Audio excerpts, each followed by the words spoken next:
Hey guys, welcome back to my channel Pentest Hint. और आज की इस वीडियो में हम देखने वाले हैं about the CIA track. So CIA होता क्या है, फुल फॉर्म क्या है, एंड आई होप आप लोगों ने इसके बारे में सुना भी होगा। सो आज फिर से देखते हैं एक नए एग्जांपल्स के साथ कि अगर आपको एक्सप्लेन करना हो कि like what is the security, so आप सिक्योरिटी को कैसे डिफाइन करते हैं। सो फॉर एग्जाम्पल, अगर आपसे कोई पूछ लेता है कि अगर आप साइबर सिक्योरिटी में हो तो सिक्योरिटी का मीन क्या है, सो उसी सिक्योरिटी के मीन को बताने के लिए आप सीआईए टाइप को एक्सप्लेन कर सकते हैं कि सीआईए एक टाइप का आपका you can say the protocol और टर्म्स जो कि आपके सिक्योरिटी को डिफाइन करता है। क्योंकि सिक्योरिटी क्या है, आप बोलते हैं कि डेटा थेफ्ट से बचाता है या फिर हैकिंग से बचाता है, but this is not a right answer. So CIA triad के बारे में देखते हैं। So our today's agenda to understand about the CIA triad. So CIA आपकी होता है आपका कॉन्फिडेंशियलिटी, इंटीग्रिटी एंड अवेलेबिलिटी।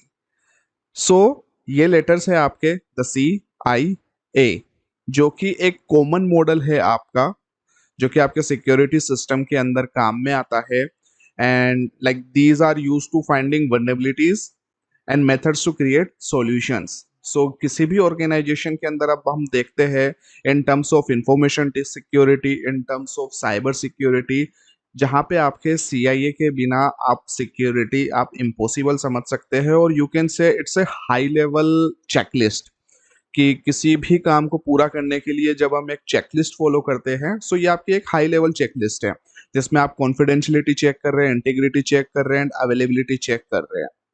सो किसी भी ऑर्गेनाइजेशन के लिए कुछ भी अगर पॉलिसीज वगैरह क्रिएट की जाती है तो इन्हीं के बेसिस पे की जाती है। क्रिप्टोग्राफिक का पार्ट आता है, जब डेटा ट्रेवल कर रहा है तो इसी के पार्ट से ही गुजरता है। आपका डेटा जो आप लॉगिन करते हैं, आप ऑथोराइज करते हैं, किसी को ऑथेंटिकेट करते हैं, so it's related to your CIA.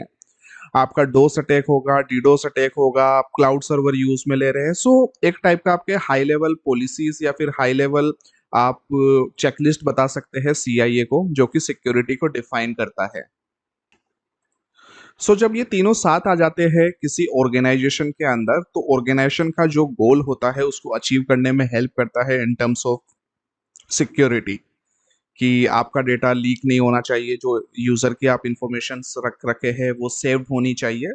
So this is the CIA. Now एक एक करके हम लोग देखते हैं कि what is the confidentiality, integrity and availability. So first of all will discuss about the confidentiality, कि कॉन्फिडेंशियलिटी आपकी एक्चुअल में है क्या।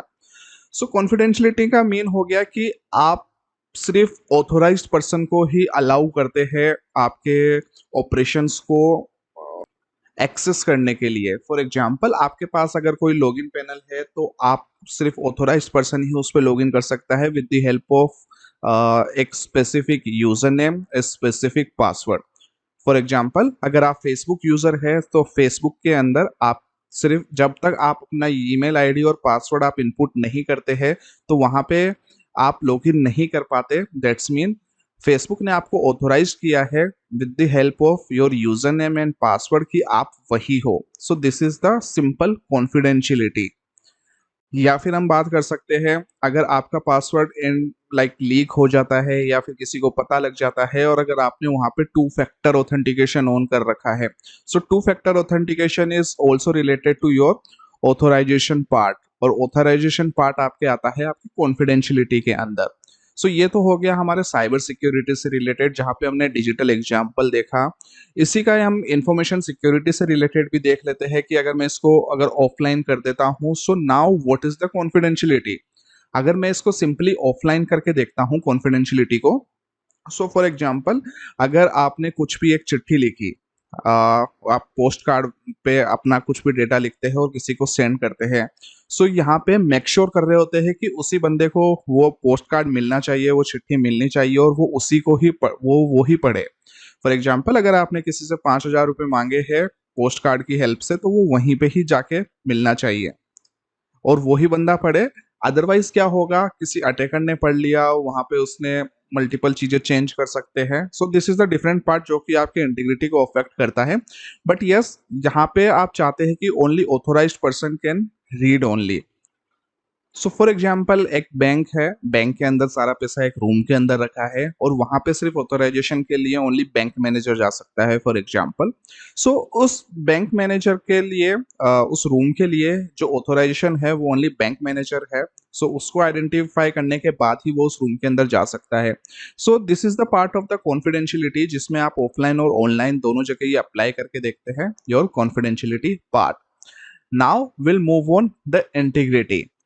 इंटीग्रिटी पार्ट आपका रिलेट करता है जब भी डेटा ट्रेवल करता है from one side to another side, और वो डेटा आपका करप्ट नहीं होना चाहिए, अल्टर्ड नहीं होना चाहिए, उसमें चेंजेस नहीं आने चाहिए। अगर आप उसको स्टोर करके रख रखे हैं तो वो आपका पूरा का पूरा एनक्रिप्टेड होना चाहिए, दैट्स मीन वो क्रिप्टोग्राफिक फॉर्म के अंदर होना चाहिए। सो फॉर एग्जाम्पल, अगर आपने कोई वेबसाइट क्रिएट की, आपके पास कोई डेटाबेस सेव्ड है और आपने अगर पासवर्ड प्लेन टेक्स्ट में रख रखा है और इन केस अगर डेटा लीक हो जाता है तो यूजर की पर्सनल डिटेल्स भी वहां पे लीक होने का चांसेस है। बट अगर आपके पास वो आपका इनक्रिप्टेड में आपका पासवर्ड सेव्ड है और अब डेटा लीक भी होता है तो भी अटैकर उस इनक्रिप्टेड पासवर्ड को डिक्रिप्ट नहीं कर सकता, या फिर जो हैशेस है जो साइफर टेक्स्ट में कन्वर्ट है उसको प्लेन टेक्स्ट में कन्वर्ट नहीं कर पाएगा। So this is your integrity part. और इंटीग्रिटी पार्ट का एग्जांपल्स आप देख सकते हैं जैसे कि आपका HTTPS करके, लेट्स मीन अगर आप किसी वेबसाइट पे लॉगिन करते हैं और लॉगिन करने के बाद जैसे ही आप लॉगिन बटन पे क्लिक करते हैं तो आपके यूजर नेम और पासवर्ड आपके सिस्टम से सर्वर तक जाते हैं, और सर्वर पे जाने के बाद वहां से वो ऑथोराइज करता है कि हाँ ये यूजर नेम पासवर्ड सही है, और आप सीधा किसी भी डैशबोर्ड के अंदर लॉगिन हो जाते हैं, सिंपल। बट जैसे ही आपने लॉगिन बटन पे क्लिक किया से लेके सर्वर तक पहुंचने के बीच में अगर किसी अटैकर ने उसको देख लिया, इजीली उसको पढ़ लिया, तो वहां पे आपके डेटा लीक होने का खतरा होता है। सो उसी से बचने के लिए हम लोग HTTPS यूज में लेते हैं, SSL यूज में लेते हैं, TLS वगैरह लगाते हैं। सो ये पार्ट आपका कवर करता है इंटीग्रिटी का। सो जैसे पोस्ट कार्ड का ही एग्जांपल ले लेते हैं।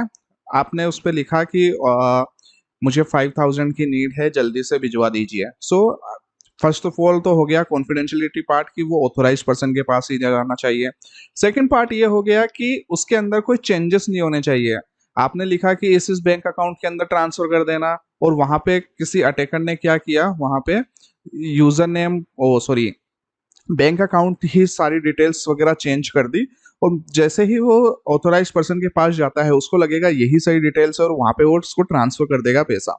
तो यहाँ पे आपका पूरा मनी किसी दूसरे के अकाउंट में चला गया, that's mean again cybercrime. So इन्हीं चीजों से बचने के लिए हम लोग इंटीग्रिटी काम में लेते हैं। So there are an number of checklist to ensure the integrity part. Now will discuss about the availability. So जैसा इसका नाम है अवेलेबिलिटी, वैसे ही इसका डिस्क्रिप्शन है, that's mean the network should be available to its the user. So जैसे अगर आप कुछ भी चीजें चाहते हैं तो वो वहां पे आपको मिलना चाहिए। सो फॉर एग्जाम्पल, आपने कॉलेज वगैरह की वेबसाइट देखी, आपका रिजल्ट आता है और रिजल्ट आने के बाद जैसे ही आप रिजल्ट के वेबसाइट खोलते हो और वहां पे आपकी साइट आपको डाउन मिलती है, दैट्स मीन जो आपकी बैंडविड्थ दी हुई थी उस वेबसाइट की, लेट्स से 100 यूजर्स की, और वहां पे एक बार में यूजर्स आ गए आपके 200 यूजर्स, तो वहां पे आपका सर्वर डाउन हो जाता है और आप उस चीज को एक्सेस नहीं कर पाते हैं। इसी चीज को, जैसे ये तो जेन्युइन एक्टिविटी हो गई, बट अटैकर्स क्या करते हैं, इसी एक्टिविटीज को एज ए अटैक करने के लिए काम में लेते हैं, किसी ऑर्गेनाइजेशन को डिफेम करने के लिए काम में लेते हैं। सो फॉर एग्जांपल, एक मेरी वेबसाइट है, उस पे किसी ने डोस अटैक किया, that's mean denial of service, या फिर डीडोस अटैक किया which is distributed denial of service.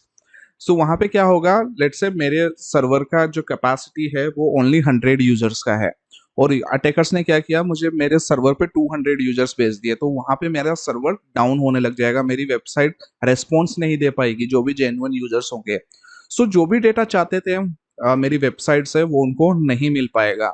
सो ये पार्ट अपना इंश्योर करता है अवेलेबिलिटी का कि वहां पे प्रॉपर डोस अटैक ना हो, डीडोस अटैक ना हो, या फिर कुछ हार्डवेयर फेलियर ना हो। अगर कुछ सर्वर रखा हुआ है, लेट्स से वहां पे लाइट्स गई तो वहां पे मेरा सर्वर पूरा का पूरा डाउन हो गया। सो ये सारी चेकलिस्ट आपकी फॉलो करता है अवेलेबिलिटी का पार्ट, जहां पे आपकी एक-एक चीज़ें चेक होती है, आपके हार्डवेयर से रिलेटेड, आपके सॉफ्टवेयर से रिलेटेड, वो प्रॉपर्ली अपग्रेड हो रहे नहीं हो रहे, आपके डाउन टाइम क्या चल रहा है आपके। So this the all part covered in availability. Same चीज़ अगर मैं इसको ऑफलाइन करके देखता हूँ with the example of post card.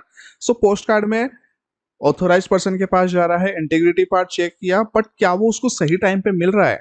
So for example मैं चाहता हूँ कि मुझे 10 दिन के अंदर पैसा चाहिए, बट मैंने उसको चिट्ठी भी लिख दी, सारी चीज़ें, बट उसके पास वो चीज़ टाइम पे पहुंच ही नहीं रही और मुझे इमरजेंसी थी, मुझे कुछ ज़रूरत थी या फिर मैं उसको कुछ मैसेज डिलीवर करना चाहता था, वो नहीं हो पा रहा। So this is your availability part in offline mode. So again ये आपके दोनों जगह काम, ऑफलाइन एंड ऑनलाइन दोनों जगह काम में आता है।